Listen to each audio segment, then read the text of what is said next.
சின்ன மருமகள் சீரியல்ல அடுத்த வர எபிசோடில் நம்ம சேதுபதி இருந்துட்டு ரொம்பவே டென்ஷனாக இருக்காங்க.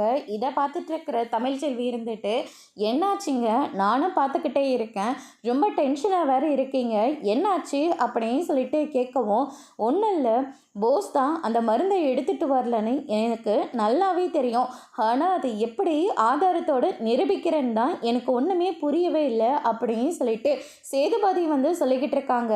இதை கேட்ட தமிழ்ச்செல்வி இருந்துட்டு, நான் ஒன்று சொல்கிறேன், அதை நீங்கள் கேட்பீங்களா, என்ன விஷயம் சொல்லு அப்படின்னு சொல்லிட்டு சேதுபதி கேட்கவும், தமிழ்ச்செல்வி இருந்துட்டு, இதுக்கு ஒரே ஒரு சாமி மட்டும்தான், சாமி கிட்ட போயிட்டு எனக்கு ஒரு நல்ல வழியை காட்டுன்னு சொல்லி மனப்பூர்வமாக நீங்கள் வேண்டிக்கிட்டீங்கன்னா கண்டிப்பாக அந்த சாமியே ஒரு நல்ல வழியை காட்டும் அப்படின்ற மாதிரி சொல்லிடுறாங்க. சேதுபதியும் போயிட்டு பூஜை பண்ணுறாங்க. எனக்கு எப்படியாவது இந்த ஆதாரத்தை நான் நிரூபிக்கணும், நீ தான் எனக்கு ஒரு நல்ல வழியை காட்டணும் அப்படின்னு சொல்லிட்டு மனப்பூர்வமாக வேண்டிக்கிறாங்க. அதுக்கு அடுத்ததாக போய் தூங்குறாங்க. படுத்தா கருப்பசாமி அருவாளை எடுத்து நெத்தி மேலே வச்சு கண்ணு முன்னாடி நிற்கிறாங்க. சேதுபதி ரொம்பவே பயந்து போகிறாங்க. அதோடு இன்னைக்கான பிரம்ம முடிச்சிருக்காங்க. இனி சின்ன மருமகள் சீரியல்ல அடுத்தடுத்து என்னெல்லாம் நடக்க போகுதுன்றதை வெயிட் பண்ணி பார்க்கலாம். தேங்க்யூ.